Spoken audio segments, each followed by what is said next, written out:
right, I hear this one's a loud one. What's the story? Sonic boom. What's that? Sonic boom. What about a sonic boom? Sonic boom breaks glass. Well, sure, a sonic boom can break glass. The fans are saying that any sonic boom breaks any glass. Windows, glasses, you name it.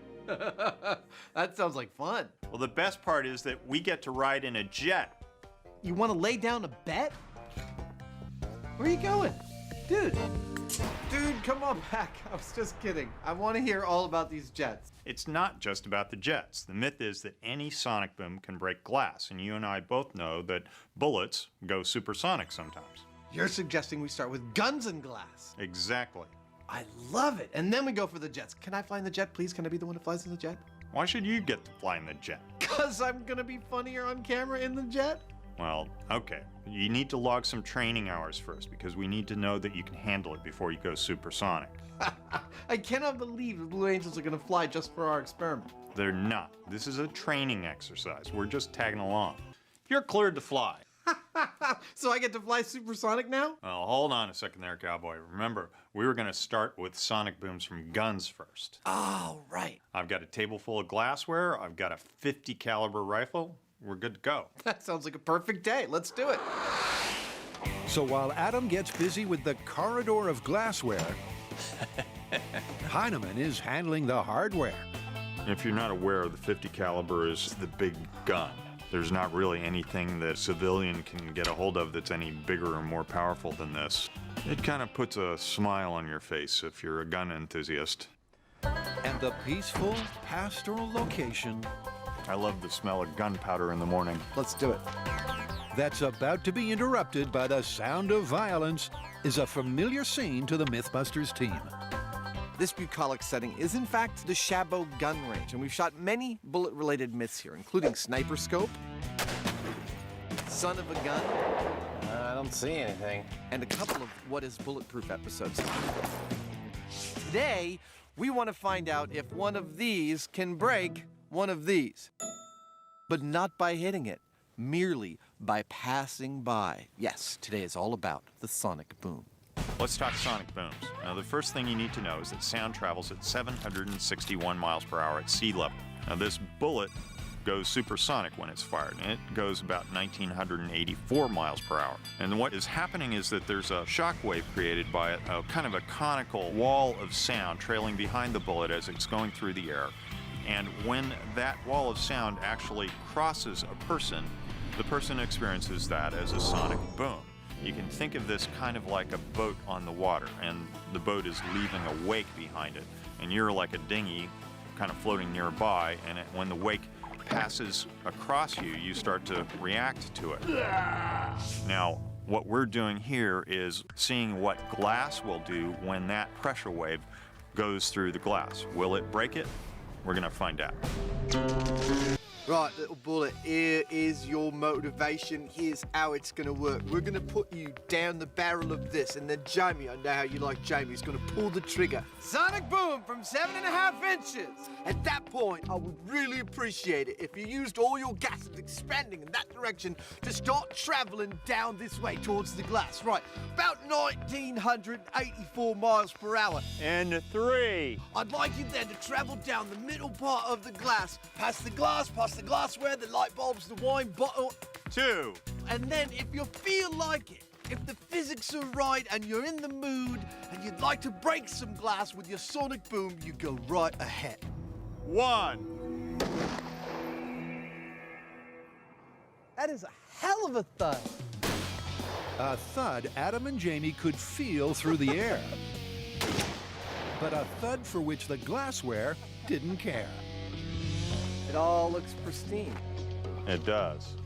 At 7.5 inches away from the bullet, the glass didn't break. In fact, it didn't even move. Dude, you can see the bullet. That's awesome. Shockwave would be following behind it. If we were going to see anything, it would probably be starting to happen now. I don't see any movement. I can't believe from the thud I feel from firing the weapon that I don't see a single anything. I think we got to push way in. I do too. Let's say 4 inches apart, 2 inches each from the bullet. Sounds good. All right. Based on the fact that we didn't see any reaction before, I don't think it's going to break. 2 inches from center. In 3, 2, 1.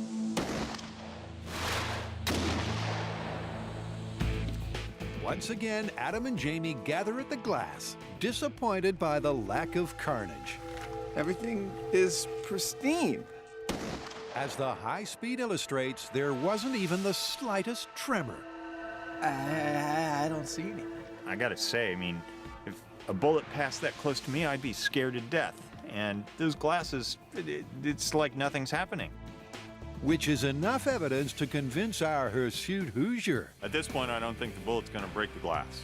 And with the glass lined up just half an inch from the center line, Now, don't try this at home. We're trained professionals. contact with the banana-sized .50 caliber bullet is a distinct possibility. Not a lot of margin for error. Let's do it. 3, 2, 1.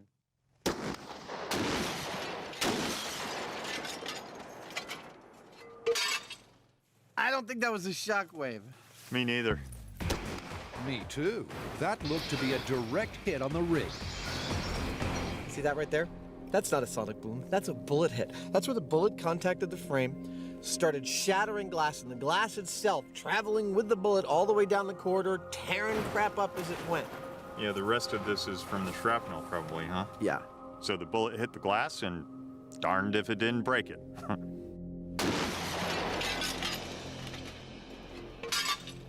Where do we stand? All right, well, at no distance where the bullet passed by the glass did we get any movement from the glass. Check. When we hit the glass with the bullet, the glass broke. Check. At this point, we don't have any evidence that a sonic boom, at least when coming off a bullet, has any significant effect on any thickness of glass. Check. King to pawn 4. Check. So this part of the myth, a sonic boom from a bullet breaking glass, is, like Adam's glass corridor, well and truly busted. Well, darn, it would appear that bullets only seem to damage things that they actually hit. Who knew?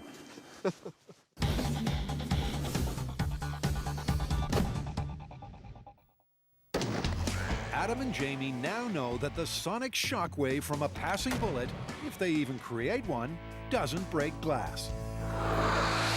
So really, their best bet is the jet. And back at the Naval Air Facility, Adam is all set to break the sound barrier for science. Strap in. It's time to go supersonic. Meanwhile, 55 miles away in Yuma, Arizona, Oh, there's a hissing sound. Uh-oh. Jamie is preparing a glass menagerie for Adam's supersonic flybys. If you happen to have a supersonic jet, you can't just go flying around anywhere you want creating sonic booms. You gotta come to a place like this, the Marine Corps Air Station Yuma, which is one of the few places you can legally do that. That's why we're here.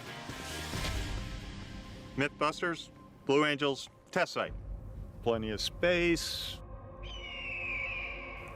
Some nice shrubbery. Probably quite a few rattlers, but we can build a house here.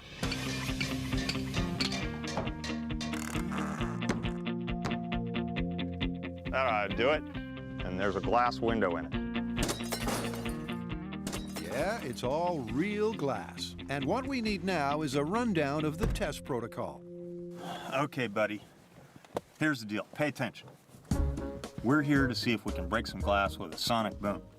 So Adam's up in the sky in an FA-18 Hornet. He's coming in at supersonic speeds. He's going to get lower and lower with each pass. All right, so we're at about 13,500 feet. We're heading out to the house zone. Now, a good hint is when all those glasses in front of you start to break, you want to brace yourself, all right? Good. With Adam just moments away, the final piece of the prep puzzle can be put into place for the first test run. We need to make sure we get a direct flyover from the jets. So how do you do that? Well, they're going to put out some smoke so that we can see where they're at. We'll go ahead and put our smoke on right now. Smoke on. Ah, there they are. And then we're going to signal them with a mirror so they know right where to fly the jet. We are ready for the first pass. We have contact. Okay. We'll be turning in and we'll be accelerating for the first pass at 8,000 foot level.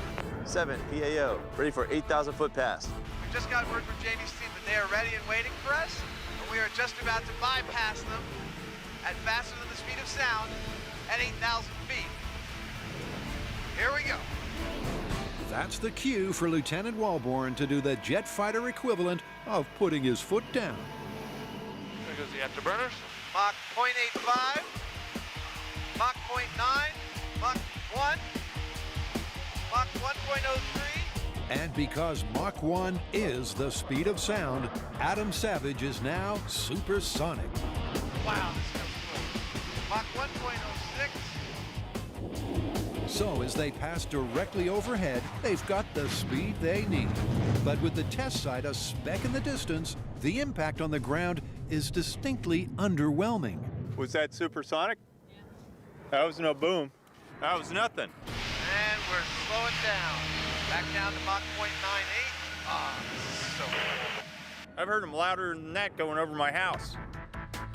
Nope. And a quick tour of Glass Alley confirms that so far the myth that any old sonic boom can shatter glass is looking busted. We're going to have to do a lot better than that if we're going to see any glass breaking. We're going to go for 2,000 feet. Hopefully that'll do it. This time they're ramping it up by bringing it down. We are banking into position and getting to 2,000 feet elevation in order to do another supersonic pass. Sonic boom from 2,000 feet. Well, that's a lot closer than 8,000, so it might do it. 7, PAO, ready for a 2,000 foot pass. Copy, coming down to 2,000 feet for this one. All right, we are accelerating. Mach 1. Mach 1.03. We are headed straight for them. 2,000 feet at Mach 1.07. It seems so peaceful. Adam flying overhead at the speed of sound, and then... Wow! That was something. I call that a bullseye. I didn't expect that. I couldn't hear a gosh darn thing, and then all of a sudden it was like a shotgun just went off right next to me. It's a classic sonic boom, and a classic illustration of the difference between the speed of light and the speed of sound. You see the supersonic jet fly by in silence, then the sound moving at 761 miles per hour catches up.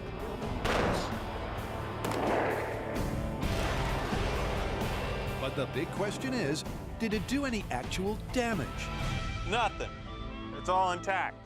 It's obvious that the closer the jet is to us here on the ground, the more intensely we experience the sonic boom. Nothing. Now, we don't know exactly where the sweet spot for breaking glass is quite yet. No cracks. But we do know that this is one of those funky relationships where the power of that sonic boom is going to be dropping off exponentially the further away the jet is from the glass on the ground. So it's a question of how low can you legally go? Like some kind of supersonic limbo dance, the guys bring it down one more All right, notch. here we go. We're commencing the 500-foot run. We're accelerating now. We gotta see some broken glass. Okay, he just came over the horizon. 500 feet. Mach 1.03. Oh, we are headed straight for them. That doesn't feel like 500 feet. It feels like 50. Mach 1.05. Oh, I can totally see right there. This one's for the money. Oh no! Wow! That was loud. Really loud. But despite the powerful ground level experience, the myth that a sonic boom equals shattered glass is looking busted. Not one single item of glassware was even splintered. No broken glass. Not looking good at this point. Not at this geographical point, but a few hundred feet away at base camp, the team make an interesting discovery. Hey, Pete. Hey, Jamie. What do you got?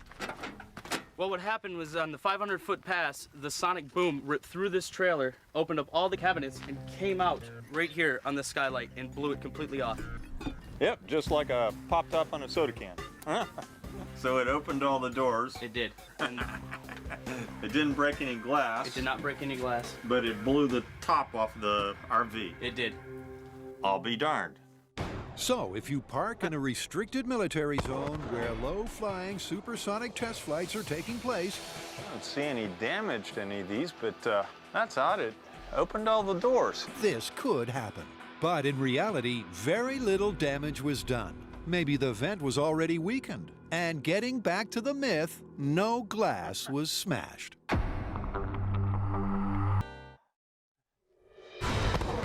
Wow!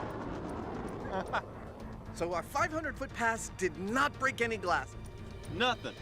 What's gonna happen now is I'm gonna get in a chase plane and follow Ben as he begins to do lower and lower passes over our test site, also increasing his angle of attack to focus the sonic boom right on ground zero, on our house. I swear, we are incredibly close. So without a single sign of the mythical glass-shattering result, the team is ramping it up with some fancy flying. 7 PAO, ready for a 500-foot nose down pass. Copy that. Here we go for another run. This time we're coming in nose down at about 5 degrees. We think this might focus the boom a little bit more and give us what we want. There they are.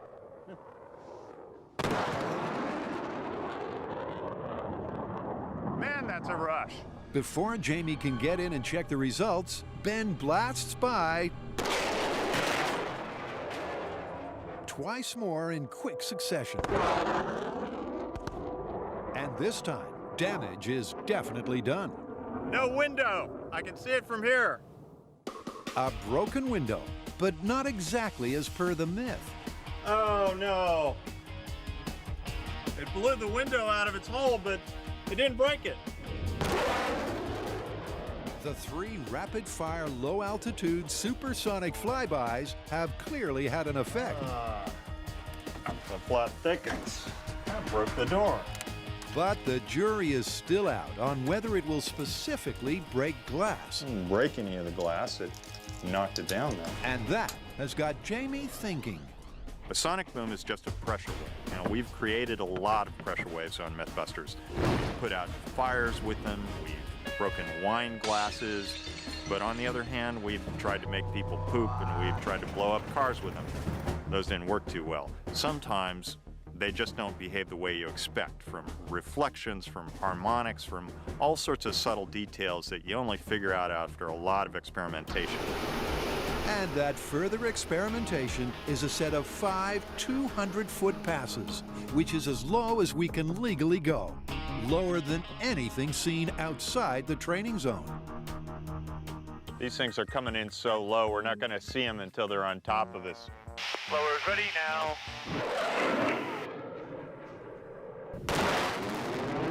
Wow. That's intense. Copy, Tyson. Give us some air. Ready, hit it. 1-3 solo. Minus 330.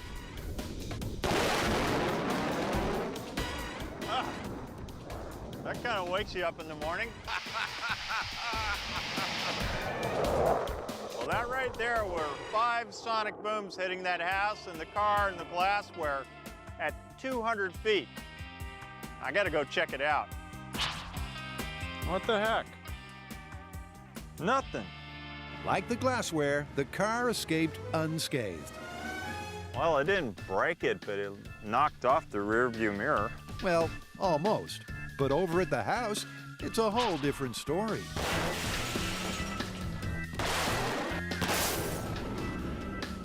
That's what I'm talking about. That is one broken window. It not only broke it, but it just like shattered every little bit to smithereens. So it can happen. And it wasn't just the windows that suffered. I'm really surprised by the structural damage here. I mean, I thought that what we were dealing with a sonic boom was a sharp shock that would break glass and things, but not actually move stuff. Well, there's your problem. That's what is happening here. This is an air pressure thing that is actually taking the whole side of the building in. Oh no! So it is possible to break glass with a sonic boom. But not any old glass from any old sonic boom. The glassware is intact, and it was the warping of the window frame that led to the only breakage. And let's face it, that only happened after the low-altitude passes that just don't happen anywhere but in these restricted training zones. So Tyson, I've been meaning to ask you. We're out here in the desert. You look like you just came from the laundry with that thing. What do you do if you spill your lunch on it? I don't. Oh, okay. Well, I'm looking at a broken piece of glass here, man. Does that mean the fans are vindicated? That's the only thing that the sonic boom broke. What about all the other glass